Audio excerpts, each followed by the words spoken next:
অবশেষে আমার সাদামাটা ঈদ ব্লগ আপনাদের সাথে শেয়ার করলাম। আসসালামু আলাইকুম এভরিওয়ান, ঈদ মোবারক। সবাই কেমন আছেন? যদিও এটা ঈদের অনেক অনেক পরের আমি আপলোড করছি, তো আপনারা সবাই কেমন আছেন, ঈদ কেমন কেটেছে অবশ্যই কমেন্ট করে জানাবেন। আর আপনাদেরকে আমাকে মনে আছে কি না সেটাও কমেন্ট করে জানাবেন। তো আমার চাঁদ রাত থেকে আমি ব্লগটা শুরু করছি। এই যে পাশে পিচ্চিরা আসছে আমার কাছে একটু মেহেদি পরার জন্য, যে আন্টি আমাকে একটু মেহেদি লাগিয়ে দাও। যে হ্যাঁ, তো চিন্তা করলাম যে না, বাচ্চাদের প্রতি বছরই আসে তারা, তাদেরকে আমি সুন্দর করে মেহেদি পরাই দিই। সবাই দুপুরে গোসল টোসল করে চলে আসলো, তো আমি আমার কাজ বাজ রেখে বাচ্চাদের মেহেদি পরিয়ে দিলাম। আমি যতটুকু পারি, যেভাবে পারি মেহেদি লাগিয়ে দিলাম। তারা তো অনেক খুশি, মাশাল্লাহ। এই তো রাতের কাজটা শেষ করে অলমোস্ট 1:30 বাজে আমি মেহেদি দিতে বসেছি। তাও আপনাদের ভাইয়ার ফোর্সে যে তুমি একটু মেহেদি পরো, মেহেদি নিয়ে আসছে আমার জন্য। তো মেহেদি পরলাম, আর এই যে দেখেন মেহেদির কালার, অর্গানিক মেহেদির কালার এত সুন্দর এসেছে মাশাল্লাহ। আপনাদের ভাইয়া বলছিল আমি তোমাকে বেশি ভালোবাসি, তো সেই জন্য তোমার মেহেদির কালার এরকম গাঢ় হয়েছে। এটা আসলে কতটুকু যৌক্তিক আমি জানি না, আপনারা জেনে থাকলে আমাকে জানাবেন কমেন্ট করে। আর এই যে ঈদের রান্নাবান্না শুরু হলো টুকটাক। আর এখানে আমি রোস্ট করব। আপনাদের ভাইয়া এবার বলতেছিল যে ঈদে একটু রোস্ট পোলাও করো, প্রতিবার তো অন্য অন্য কিছু খাওয়া হয়, বিরিয়ানি এগুলো খাওয়া হয়, এবার একটু রোস্ট করো। আর আমি কিন্তু রোস্ট এই ফার্স্ট টাইম করছি, মানে হাস্যকর হলেও সত্যি, রোস্ট আমি এই ফার্স্ট টাইম করছি। তো আমি একটু টেনশনে ছিলাম যে আদৌ কি মজা হবে কি না বা কিছু। আর আমি আজকে সব পাটাই বেটে রান্না করেছিলাম। এই তো রোস্ট অলমোস্ট রান্না শেষ। আপনারা তো এটা জানেনই কম বেশি, সেই জন্য ওইভাবে আর দেখালাম না। আর এখানে একটু চিনি দিয়ে দিলাম ব্যালেন্সের জন্য, মানে কালারটাও সুন্দর এসেছে মাশাল্লাহ। ফার্স্ট টাইম আমি রান্না করেছি। আপনাদের ভাইয়া বলতেছিল তোমার ফার্স্ট রান্না মজা হয়, তো চিন্তা করার কিছু নেই, এটা মজা হবে। এই তো রান্না কাছাকাছি চলে এসেছে। আর আপনারা কে কে এবার গ্রামের বাড়িতে গিয়েছেন আমাকে কিন্তু কমেন্ট করে জানাবেন।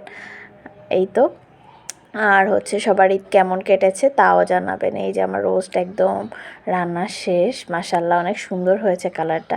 আর এবার আমি পোলাও বসিয়ে দিয়েছি, পোলাও রান্না করছি। এই তো, তো আপনারা কি কি রান্না করেছিলেন এই ঈদে, কোথায় কোথায় ঘুরতে গিয়েছিলেন অবশ্যই কমেন্ট করে জানাবেন।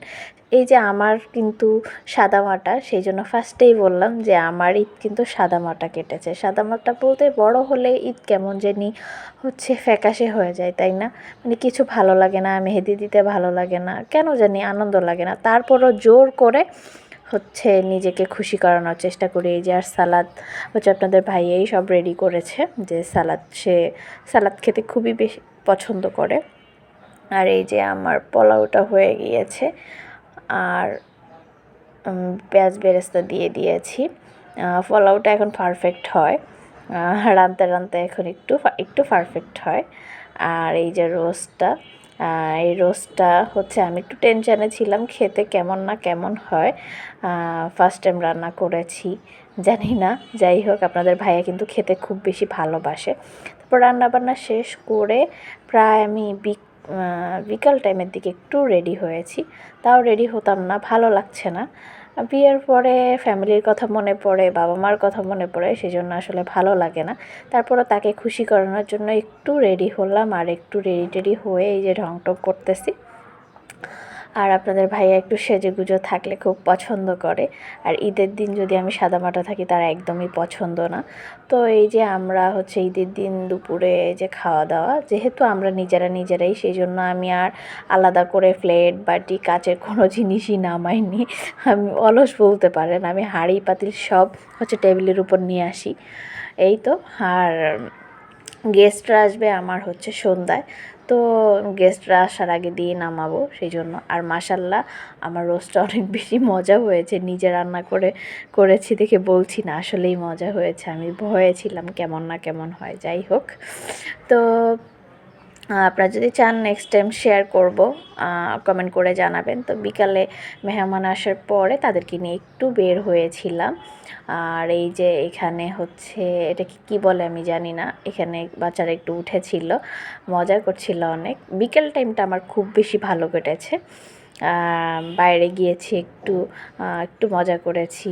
যাই হোক, মেহমানদেরকে আর দেখালাম না ওইভাবে বাসায়। আসলে সব ক্লিপস আসলে এভাবে নেওয়া হয় না, যেহেতু সবাই ক্যামেরা ফ্রেন্ডলি না, সেজন্য হচ্ছে আসলে সব কিছু দেখাতে পারি না। তো যতটুকু দেখাতে পেরেছি। তারপর হচ্ছে আমরা চলে গিয়েছিলাম রেস্টুরেন্টে, তারপরে হালকা পাতলা কিছু খাওয়া দাওয়া করেছি। এই তো আজকে আমার ব্লগ এই পর্যন্তই। তো ভালো থাকবেন।